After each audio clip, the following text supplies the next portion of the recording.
etc. And the nitrogen fertiliser cap middle of next year. And then we've got the national policy statement, which will also start getting put into plans, but they've all got to be done by the end of 2024 at the latest. Notified new plans, notified freshwater plans, and then go through this new freshwater planning process. I'm going to start on the stock exclusion from lakes and rivers and wetlands. So that's a 360 regulation. So that's different to the NES. What that means is you don't get consent, you just have to do it. There's no permitted or consenting, you just have to go and do it. But it does have instant fines. So the fines are per provision, so you can break multiple provisions technically. And the amount of fines are 2,000 per natural person, 4,000 per non-natural person, so it's a business, etc. And then $100 an animal that breaks the rules. If your animal's in the waterway, for example, up to $2,000. Now, regional rules within the NES and the stock exclusion can be stricter, but not less strict, is what they've written in there. That's normally the way NESs work. But the complexity here is the PC1 rules, for example, in Waikato are different. And I'll go through some of those. So you're not comparing apples with apples. You can't tell which is stricter. You're comparing apples with oranges. So we're working with the regional council to try and work through what does that mean? How is PC1 going to change to be less strict if it's less strict, or is it more strict or as strict? And I'll work through some of those bits as we work through it.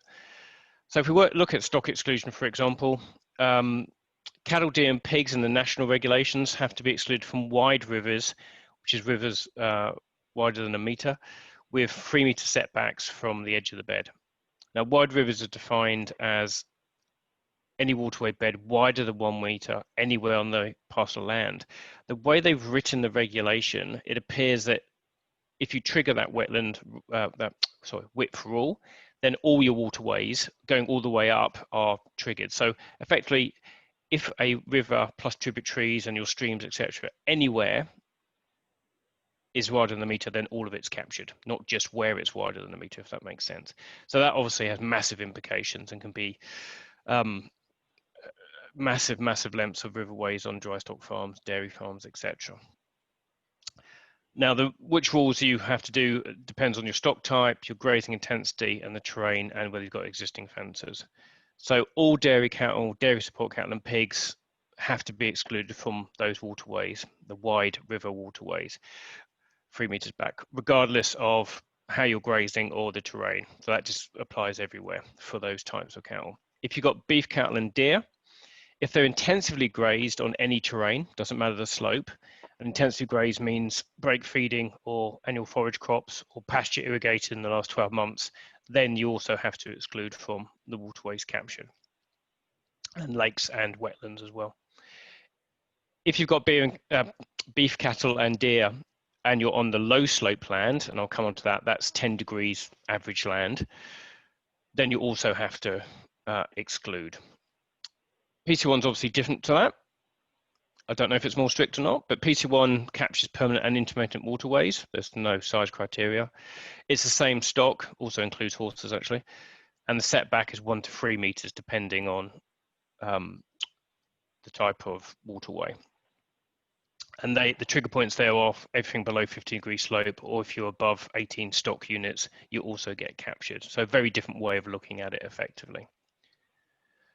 In terms of timing, for new farms, it's started now. So 3rd of September this year, everything's included for dairy cattle and pigs on new farms, or intensive sheep and beef, etc. All that and non-intensive.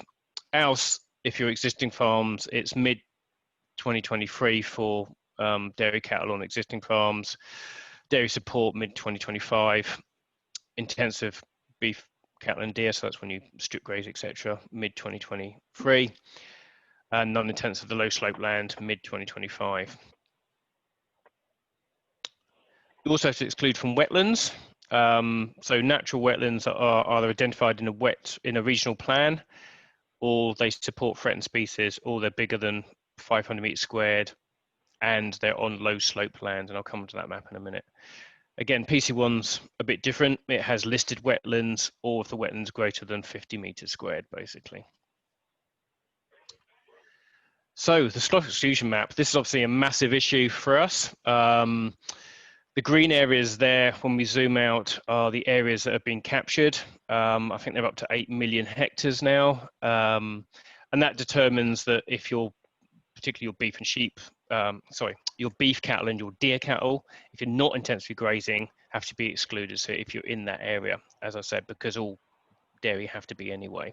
And if you're doing intensive, you have to be anyway if you're outside those green areas. And the big problem with this, it's not based on slope of the paddock, it's based on a land parcel, a title, which could be hundreds of hectares. And they've basically decided what the average slope is. And if it's below 10 degrees, the whole thing gets included. So some extensive farms, and you can see some high country farms down there in Otago, for example, and even up in Waikato, some big extensive farms can all be included. MFE, due to the pressure we've put on them, have now said there's a map, there's an email you can push through if you think the map is unfair and gives you, captures your land, even though it's not low slope, i.e. it's steeper land. And that's freshwatermfe.govt.nz, and we're getting members to send us their examples through, and we're sending those through. P1 again, very different. As I said, the stock exclusion is a 15 degree per paddock rather than this 10 degrees per title trigger. And rather than intensive operations above that in the low slope land, they use an 18 stock units. And I don't know which one's stricter really. Now, when we've done some GIS work of Waikato, if you look there, that's zoomed in, it's massive areas of it, as you can see, including quite a lot of hill country. We've used our GIS system here to analyze it. And if you can look in the table, that area has increased quite significantly. So what's been interesting is the areas increase that's been captured since the proposals they put out last September, the initial consultation proposals, and what they've actually put in the regulation now. So in Waikato alone, that's gone up from 500,000 hectares to 860,000 hectares captured as low slope land. Obviously all dairy land on top of that, and any intensive dry stock land, when you're intensively grazing that dry stock, is also captured. So that's a 300,000 hectare difference, which is 55%. And in terms of river length, which is down to the cost, and these are just rivers that are picked up in GIS, which are the major rivers, not the tributaries, that's gone up 5,000 kilometers. So a 64% increase, which is a massive, massive increase. And as I said before, the problem with this, if you look at this map, is it captures by title. So this is a good example. The area that's captured, that's not captured, that's not green now, I should say, is because that's a title, even though it's quite hilly country. Whereas all the area to the right of that, even though it's still hilly country, is captured because for the whole title, and it must be a massive title, there's some flat land and some steep land, and on average it's below 10 degrees. So it's completely arbitrary, really. Depends how your farm's cut up into titles, and depends the average slope over all those titles, whether you're in or out. But if you're in and you're dry stock, so that farm there, for example, on the right, all the waterways, if they're any of them above a metre and connected wide, are included. And then they will have to have stock exclusion from, and fencing. And another good example, this was sent in from one of our members. The area of that steep land there, that's got the red around it, that's been included because he's got flat land going to steep land, but it's all one title. So that real steep land there all has to now be excluded, even though it's not intensive, and that would cost a stupid amount of money. So it really misses the mark, this national regulation. When you look at the areas, the graph on the left there, the areas have increased significantly. As I say, the pastoral area in total, which is the blue and orange, gone up to about gone from 4 million to 6 million hectares. And the dry stock area has also increased significantly from the what they said before, the blue areas in 2019, to what they're saying now with the extra in the orange areas. And that cost, when we go and start mapping the rivers and doing the costings of our GIS, the regulatory impacts statement says it cost about $1 billion, this regulation, I reckon. When we've GIS'd it ourselves, it's actually about 4.4 billion, we reckon. When you take into account the costs of fencing, the costs of reticulated water, bridges, culverts, the riparian areas, lost income, etc. And the government's regulatory impact assessment only did some of those areas. But we've used, presumed quite a lot of dairy is already fenced and some dry stock, and use the same sort of ratios as the regulatory impact assessment. We get a massively increased cost of only 3.4 billion. So this is a good example of how badly focused I think this national regulation is. What was intended, when you read what was intended, they intended basically to have minimum requirements to exclude stock from rivers that are more than a metre wide in flat and gently rolling areas where there's intensive farming, similar to dry stock. And we can sort of buy into that concept. The way you have very intensive stock operations on major waterways, you should probably be excluding the stock. But actually, with this regulation, what they've done is they've captured all rivers on a property if any river at any point is wider than a metre. The steep land and high country is captured in many instances because of the way they've done it per title. And land capture, therefore, is not intensive farming. So you've got a lot of extensive farming that's being captured in that low slope land. And a good example of that, they've doubled the amount of dry stock land that's now captured. And as I say, that's a massive increase of costs. 4.4 billion is hugely significant. It'd be significant anyway, but particularly in a COVID world now, with the debt we're going into. So that's the stock exclusion. We're talking with regional council of what's stricter and how we're going to, does PC1 need to change to amend to it? How do you look at what's stricter? Do you do an average of the regional whole council land and see which one affects more, or do you do it farm by farm? And they're getting advice on that because no one really knows, and they're going to come back to us. Now, within the National Environment Standard, there's regulations about wetlands, intensive winter grazing, this temporary intensification rules, which is land use change rules, basically. The 190 kilogram cap on synthetic nitrogen fertilizer, the feedlot stock holding area rules, certified plans, fish passage rules, and these charge of permitted activities. I'm not going to go into all those, I'll just touch on a few. And as I say, PC1 can be stricter, but it's not allowed to be less strict. So if we first of all look at intensive winter grazing. So this was really aimed, I think, at Southland and some of the grazing down there, but looking at what's actually going to capture, potentially captures a huge amount up here. So intensive winter grazing means grazing livestock and annual forage crop at any time in between 1st of May and end of September of that year, basically. The important thing here is the annual forage crops, and that's defined in the regs as meaning a crop other than pasture that is grazed in the paddock it is sown. Now, we went back to council and to MFE and said, okay, so our crops sown in between maize, for example, in Waikato, so grass and oats, are they a forage crop? Are they pasture? You can argue it either way. Recently, MFE guidance has just come out literally this week that says, and I've got that there in the middle of the slide, when forage crop species are grazed for one winter before going into another crop or permanent pasture, especially when the crop is grazed till the ground is bare, they should be considered an annual forage crop. Commonly, forage crops include fodder bee and brassicas like kale or weeds. That's okay, but it still doesn't answer the question of whether those catch crops, if you want temporary crops in between the maize crops that are grazed out, would be captured. Now, pugging it now means 5 centimeters. Obviously, before it meant any penetration of soil. We pushed back heavily with the other agricultural bodies, and so that's just ridiculous. Now they've made it 5 centimeters, and it applies to all stock. So this still includes sheep. So sheep, if they're pugging, if you're grazing on winter forage crops, annual forage crops after during the winter with just sheep, that still gets encapsulated within these rules. So the stock exclusion doesn't do sheep, these rules do sheep. So let's say in Waikato for PC1, not for PC1, so just generally really, are those crops captured?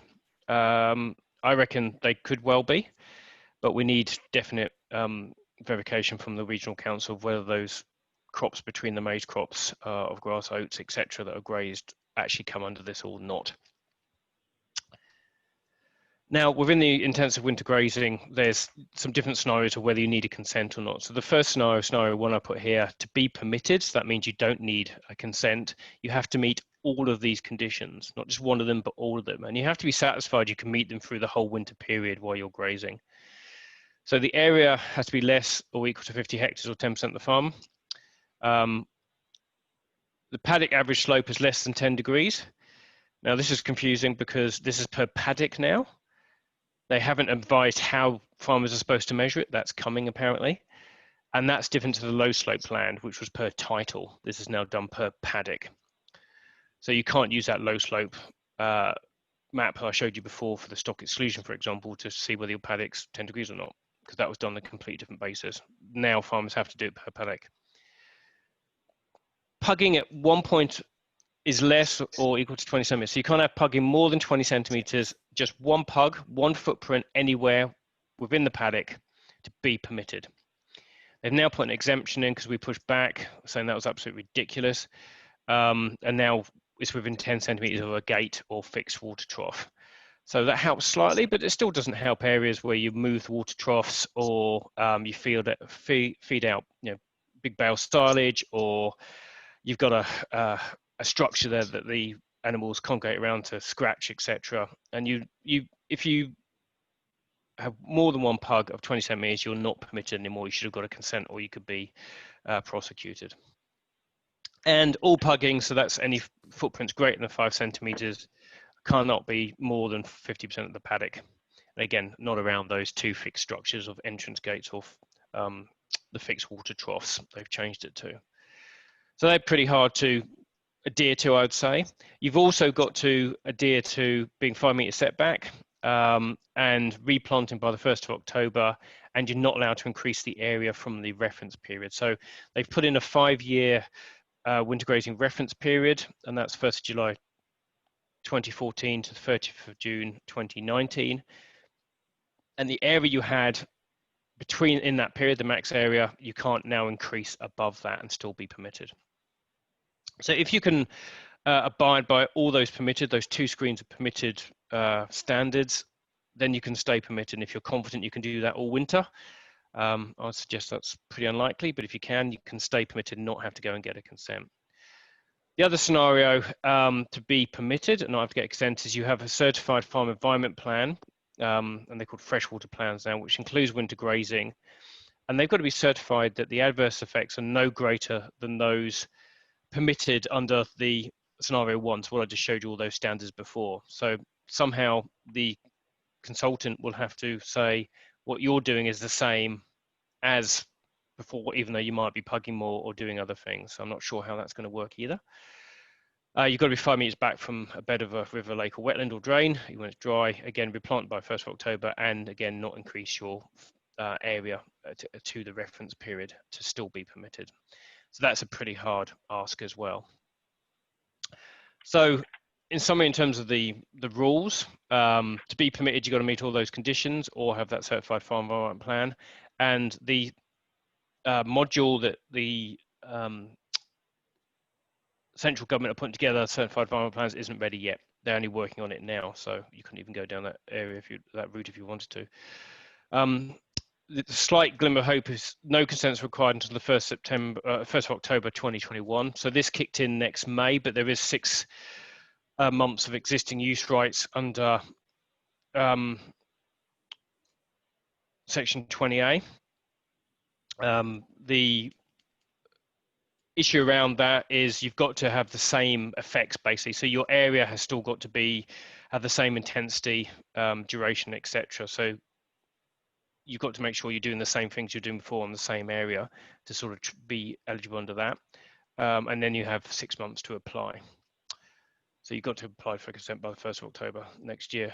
Otherwise, you have to go for a strict discretionary consent. So when you're not permitted, under that, you still have to be in the same area. So you can't meet any of those permitted activities in scenario 1 or 2, but you still have to be in the same, not have a bigger area than the reference period. Then you can get restricted discretionary. So their discretion is restricted to certain things, the council, what they look at.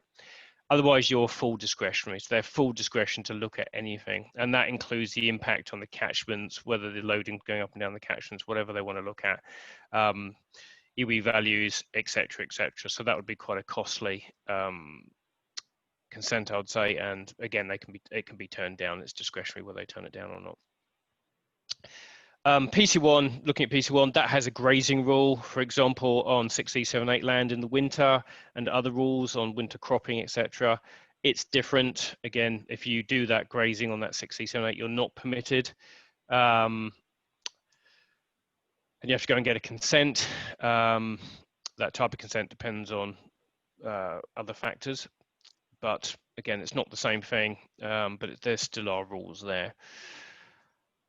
If I move on now to intensification rules, so this is called intensification rules, but it's really around land use change and a bit of intensification. So there's 4 different scenarios here where you would need to go and get a consent. So if you convert any land from plantation forestry to pastoral land use, if it's over 10 hectares, you need a consent. And that's discretionary consent. If you have any pastoral land use to dairy or dairy support, it's over 10 hectares, again, you need to get discretionary consent. Or if you increase more than 10 hectares of your irrigated area on an existing dairy farm, and the existing area is benchmarked to last year, September to December last year, basically, then you need to go and get a consent. Or if you increase the land of dairy support above the reference period of 2014-2016. So it's pretty complicated, but basically if you're increasing any of those areas, either above 10 hectares or above the reference periods, you have to go and get discretionary consent. That discretionary consent says things like they can't grant it if they increase the areas, the loading in the catchment is being increased, or water quality is getting worse, etc. So I think quite onerous.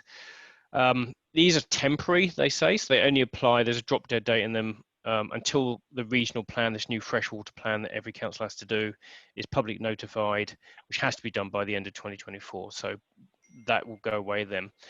But again, of course, it will depend what rules then are put in the plan to whether it will carry on. PC1's interesting. So we have the same sort of land use change rules, but only applies to some areas. So, for example, it's not C and D. There's nothing around irrigated land increasing or dairy support land. So, unless the dairy support is part of the milking platform. So the rule in PC1 is more around converting from plantation to any pastoral land use or pastoral land use to dairy use rather than dairy support. But that's non-compliant, so it's stricter at the moment. We've obviously appealed that, but it's non-compliant, so it's even stricter consent to go and get. So it is strict in certain circumstances, it's not strict in other circumstances, I suppose is the take-home message. Other thing is this cap on some synthetic nitrogen fertilizer.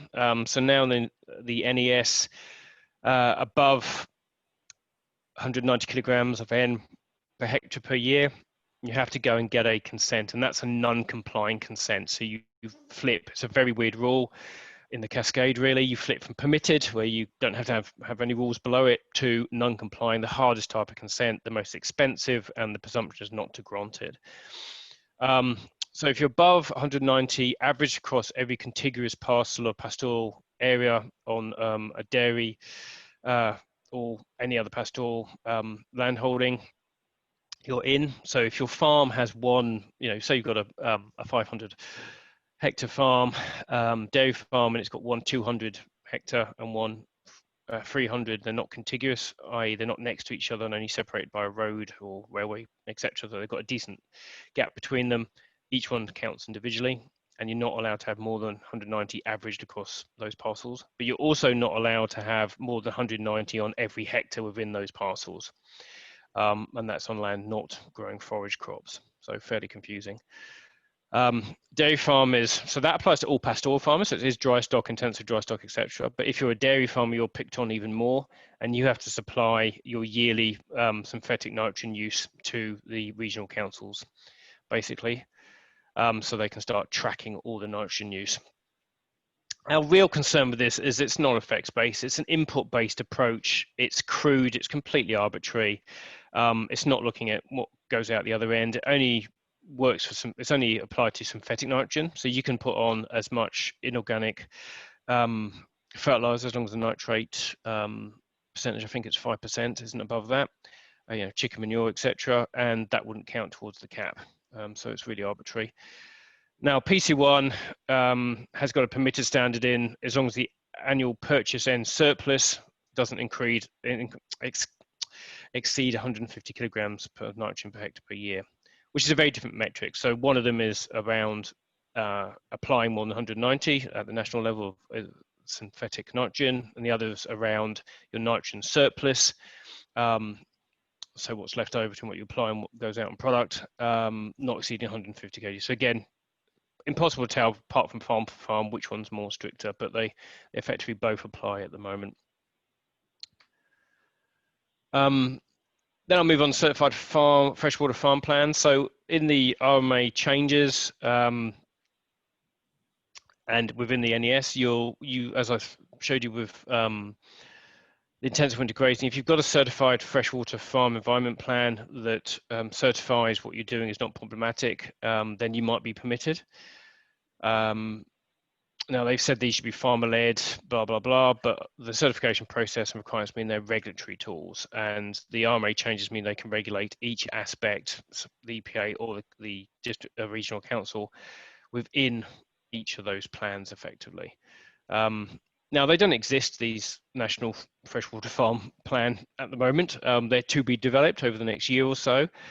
So the contents, their requirements, how they're going to be audited, is being developed between central regional government, iwi, primary sector and green stakeholders at the moment. So we're pushing hard with the other agricultural bodies to make sure those land in a reasonable place, etc. Now again, for PC1, there is farm environment plans for most situations unless you're that low intensity dry stop permitted situation. But very different requirements probably apply in terms of minimum standard and what's going to be in them to what's going to come through the national level. So they're not consistent with each other necessarily at the moment. You might have to do more because of the national stuff. Right, just finishing off in terms of strategy going forward. Feds obviously has 3 broad approaches, which we're doing at the same time.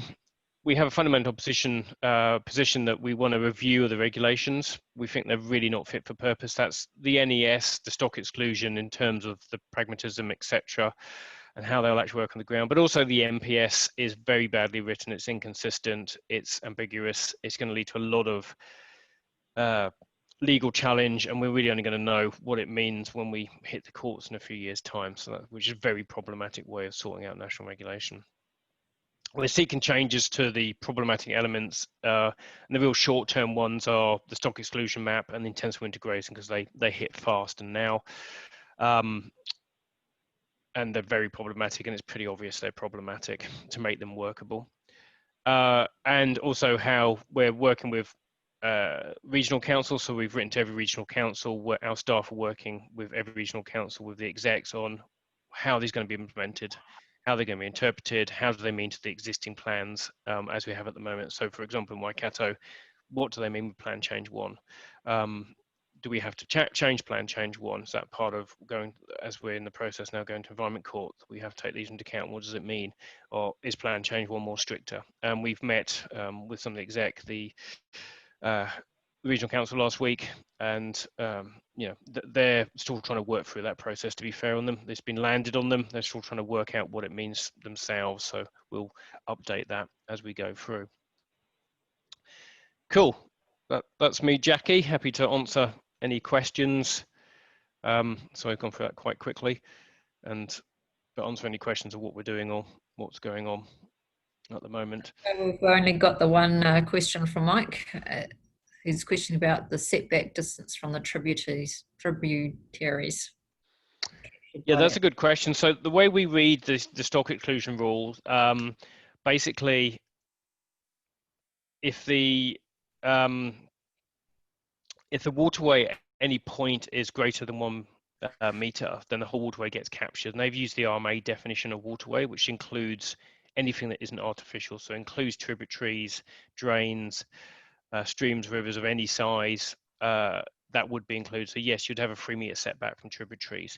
The only thing that's excluded is artificial drains, as you know, a water course that that's been dug that wasn't already there beforehand, effectively. So an artificial drain, if it's really artificial, might be excluded. Otherwise, everything's in. So yes, tributaries are in.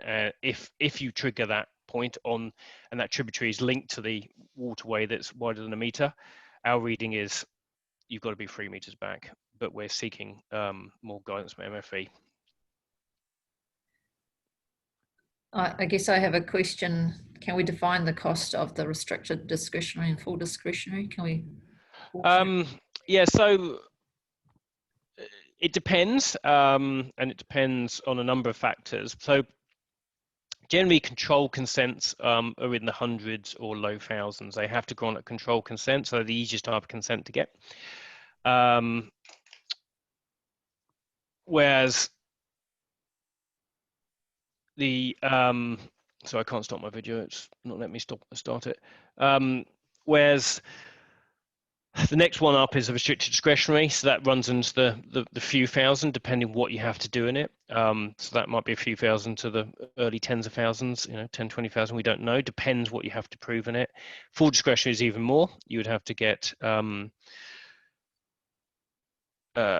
consultants to prove what you're doing, and that you're not having effect, prove your case. Non-complying is by far the most expensive. So non-complying effectively has a gateway test to show you're not at odds with the objectives, policies of the plan, or the NES in this case, or the MPS as well. And the presumption effectively for non-complying is not to grant it. So you're guilty if you want, and you've got to prove your innocence. So you pay for all the costs of the hearing, the commissioner's time, the staff time, everything. So that's often a 50 to 100K job. Pretty hard to get it much cheaper than that. So it's a sliding scale, but yeah, you're talking of quite a few thousand for a stitch discretionary, plus for discretionary. That might also depend, Jackie, if they then allow farmers to group a load of consents together and apply in a group. So not a one consent, but a group of consent, a bundle, and try and make it cheaper that way, or they allow templates, etc. So we need to talk about councils about that. Okay. Templates would be cheaper. Templates would be better. Yeah, you can often do templates for control. That's a lot easier. It's a wee bit more of a tick box, but it starts getting harder for particularly discretionary to have a template because it's a bit more bespoke to your land, if that makes sense. Okay, Galen, are you able to turn the videos back on so we can see if people have got their hands raised or not? Mike is still questioning about the 1 meter wide. My understanding is that everything will be 3 meters all the way. Yeah, not so much the setback, but actually from where the 1 meter wide stream triggers the tributaries, does it go back a certain distance to those tributaries? Because you'd go a long way back for every tributary, going back to well up the Waikato River, up to every other stream, and Yeah, it's a good question, Mike. On your land, if your waterway on your land at one point is wider than that 1 meter, then all the waterways linked to it on your land are included for stock exclusion. So that could be the tributaries that are very small. Yeah, that's the way they've written it. I don't think that's what they intended, but that's the way they've written it as we look at it and decipher it at the moment. Yeah, and that would be on each title, wouldn't it? Yes. Yeah. Yeah. So, well, on your land. So it'd either be it'd only count for that low slope titles, or for if you're doing that intensive winter grazing, or if it's dairy, etc. Yeah. Yeah. Yeah. But it's very problematic, and it's massive areas. It's not what they intended. I don't think. That's why they've written it. And you can see Chris Irons' question, artificial drains is going to be an interesting argument, as drains through wet flats could be considered artificial, but they're not, are they? They're natural. Yeah, it's a real hard one, and there's a lot of legal arguments around that. So if there was nothing there before, my take on it, if there was nothing there before, no tributary stream, trickle of water, no water course in any sense, and you've dug something, then it's an artificial drain. If you've something is a drain that had water there before naturally, then that's probably not an artificial drain. But how you tell that is going to be interesting. That's for certain. Because some towns are basically old wetlands, so Yep. they're not artificial anymore, are they? Or are they? That's the question, is it? Yeah, and at what point did when you refer back to where does it start? They want an equality of would it be back to the stage of before pre-human? Well, the land was no drains or anything pre-human, so yeah, I don't know. Yeah. Chris, I don't know. It's a good question. The example they give us for what's an artificial watercourse is like a water canal that's concreted, to move water around between irrigation schemes. That's clearly an artificial thing. Whereas, drains are often based on widening and deepening existing networks there. But when, or if they're not, how you prove when it was cut out and there was no waterway there before, God knows. So it's going to be an interesting one. And I think the one you brushed over is the culverts, Paul. And I think for our area, that's quite a massive. Yeah, so I didn't cover wetlands and culverts just because I didn't want to kill everybody by PowerPoint. So there are waterway wetland rules in terms of setback. I've got some slides on that if you want me to go through them. I've got a few slides on those if we've got time. And culverts, yeah, there's a huge amount. I haven't dived in actually. Other people have. The culverts. There's huge amount of technical rules around depth and setback and flow rates and equations around culverts that look quite problematic as well, actually. Absolutely. Well, for some of them, if you're on it, most of our culverts, well, a number of culverts are sitting on a shelf. So you've got a hard shelf. You can't dig them into the bed, but that's the requirement. So Yep, that's right. So it's going to be quite problematic. Do you want me to cover? I've got a couple of slides on wetlands. Do you want me to just go through wetlands? Yeah, I'm not sure what the time's going. Yeah, it's up to you. So if we've got time. I think it'd be good. Okay, just let me share my screen again.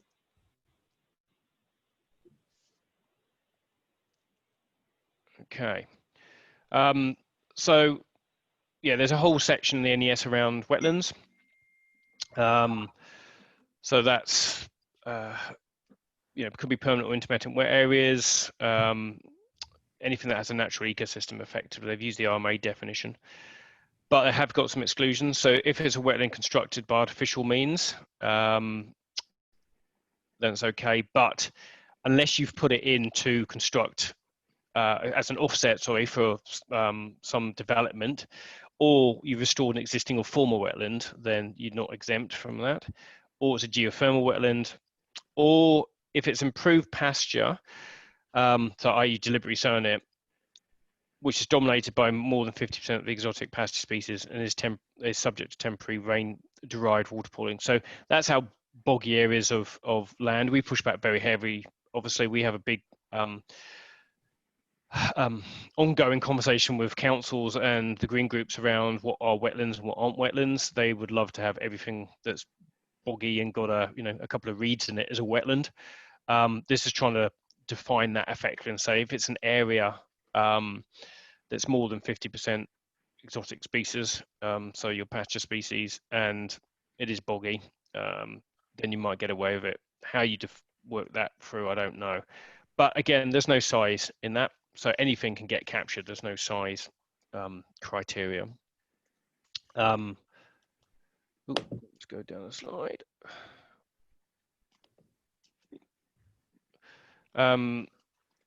So in terms of what you'd need consent for, they've really been quite harsh on the wetlands. So it's a non-compliant consent if you do any vegetation clearance within 10 meters of wetland, or earthworks within 10 meters of it, or you use, dam, divert, or discharge within a wetland or 10 meters of it. Is a non-compliant consent, so very costly.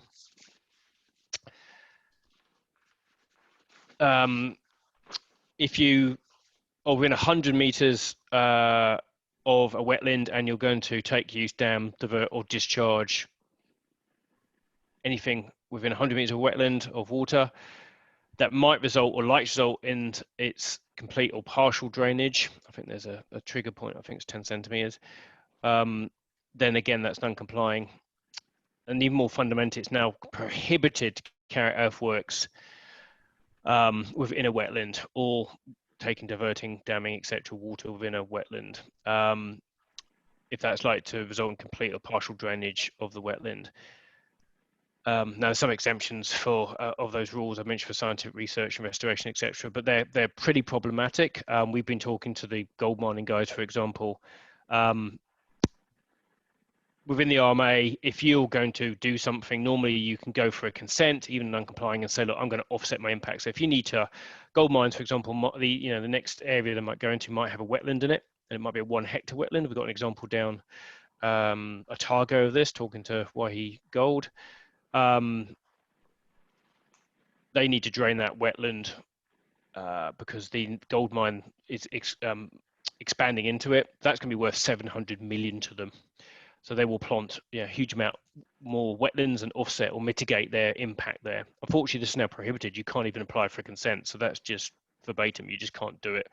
Paul, that would be the same as the motorway that's gone through. They did a lot of stuff. Yep, any motorways couldn't do it. There's no exemptions prohibited, so you can't even apply. You just can't apply. So you're right. That would be very problematic for motorways that need to go through those things. As I say, it's a standard premise of the RMA that even if you're going to have an impact and even maybe a significant impact, you can go forward. You can apply for consent, even if it's non-complying, very costly, but you can apply, put your best plan forward and say to the council, we will do this huge amount of restoration and offsetting and mitigating to, counter the adverse effect we're having. So we might get rid of a 1 hectare insignificant wetland here, but we'll plant up 10 hectares over here. For what example, we'll etc. The green groups don't like that, but that's always been the premise. This just stops you being able to do that. So that's problematic for a huge amount. Would you say that the Mount Messenger Road is no longer going through then? I don't know. I haven't. It depends if it's already consented. Okay. I don't know that one. This only applies to new stuff coming forward, so it depend there. But you're right. I don't think there's an exemption for national projects in this. I'd have to double check, but I'm not aware there is. So if you were consented beforehand, you'd be okay. If you go for a new consent now after 3rd September this year, then yeah, well, you can't go for consent, it's prohibited in a wetland. Obviously, if you're next to the wetland, it's non-compliant with 100 meters, but in the wetland is prohibited effectively. Brian, did you have a question?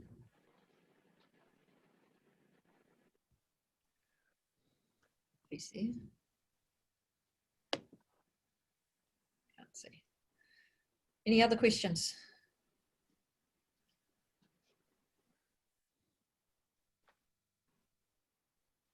From Chris? Yeah, Jackie, Chris Irons. So with the earth rules around wetlands then, if you put a fence line in, you can't actually bench a fence line or anything then within 100 metres of it. Is that the way I understand it, or am I wrong? Well, you'd have to apply for a consent. Let me just double check. There is some exemptions around earthworks in the definition of earthworks. Hilary might know better than me on that one, actually.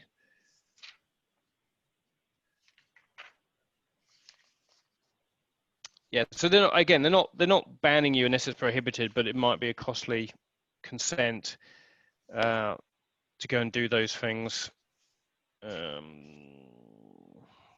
Sorry, Chris, I'm just looking up. The earthworks rules are massive and complex.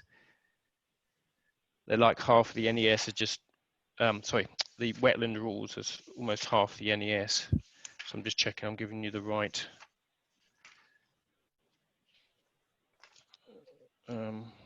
Yeah, well, I'm just thinking it's not really, this is the way you've described it so far, it's not encouraging people to fence it off or putting a decent fence in there. But not at all. At least they've got an exemption for it, but yeah. Yeah. Okay. Earthworks is as of the national policy statement, the national planning standard, I should say. which is basically any disturbance of earth. So I don't think there's an exemption for what you're talking about. We'll just double check. Yeah, they really double down on wetlands. So the presumption is there's none left. They've all been destroyed. So they've doubled down. I don't think there's an exemption for which normally earthwork rules we have exemptions around things like fencing and maintenance and all those sort of things. Yeah, and I'd imagine they'd want cattle excluded from wetlands. So how are we supposed to? Yeah, in hill country we're supposed to keep cattle and sheep out of them if we can't put a bench around to put a fence up. Yeah, well, that's our issue. I think it's you just have to be more than that 100 meters. So you just have to get, or 10 meters. You just have to get wider and wider. So they're putting a buffer on a buffer, which is what annoys us. If that makes sense. So if you're outside the 10 meters, so you did it 11 meters out, then you could do the fence, if that makes sense. But then of course you're losing 10 meters, 11 meters all the way around the fence, around the wetland. So they're making us put huge buffers around these wetlands. Oh, well, in places it's half my paddock or half my farm, just Yep. might as well retire it. Yeah, it's still profitable to farm it, and we're not doing any damage to it. But yeah, oh. Chris, can you hear me? Yes. Yeah, hear you, Hillary. Yeah, so just Paul, under that part 3 of the NES, the clause 38, so that talks about restoration of natural wetlands, and that allows earthworks within 10 metres if it is for the purpose of restoring that wetland. Yes. Yeah. So yeah, if it's for a conservation type purpose, If fencing would be, yeah, if you could classify fencing as the restoration, you can go within 10 meters, can't you? Yeah. As a permitted rather than RD. Yeah. So yeah, there were conditions to that, but and around the purpose of it. But yeah, but yeah, they are definitely wanting to encourage conservation activities. So I don't think they would cut across that.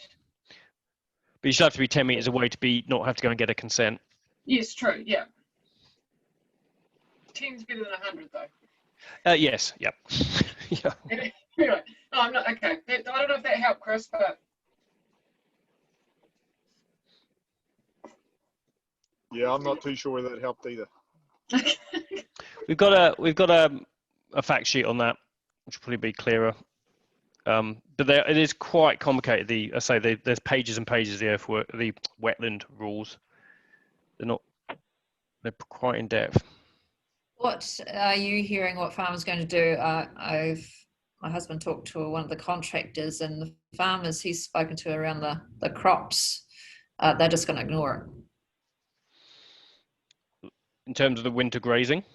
In the sense of winter grazing, getting a consent, they're just going to, it's too ridiculous, they're not going to bother. Yeah. It's a real hard one because normally I'd say that in most cases we could sit down because the regional council are the ones that have to regulate this and have a conversation with them, and they will generally be as much as they can reasonable. What really confounds us and really scares me now is we've got the Environmental Protection Agency that's also got enforcement powers, and the way the RMAs has changed, they're allowed to prosecute even if council have looked at it and decided not to prosecute. So you have a double jeopardy situation, which is really annoying. And already on their website for the EPA, they're saying for people to effectively report non-compliance, not on this specifically, but just generally of any environmental things. So they're asking for people. And I worry they'll be given a load of money, they will trundle around and they will have to justify, and they will keep all the fines, remember, 90% of them, justify their existence by doing a lot of prosecutions. So, I can't recommend that, unfortunately, but I can understand why farmers would be thinking like that, because there's a bugger's muddle what's come forward, it must be said. Have we got any other comments?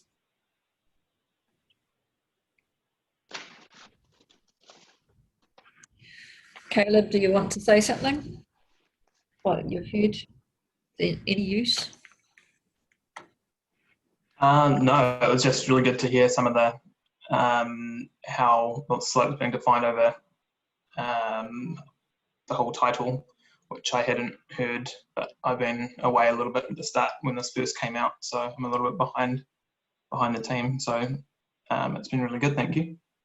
Cool. Okay. We've Okay. got, Caleb, I can send you stuff. We've got their actual methodology. They published it, and yeah, it was per title. They went within titles as well and decided if they could find areas that are big enough that were flat, but generally it was just titles they used. Yeah, that'd be cool if you could send it through. Thank you.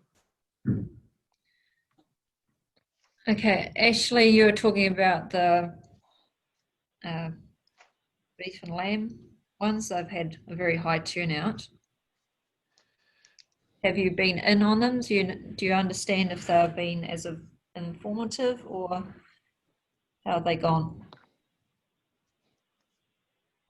So there's beef and lamb, essential fresh water, probably was like some of our first policy present sessions, probably on the same level.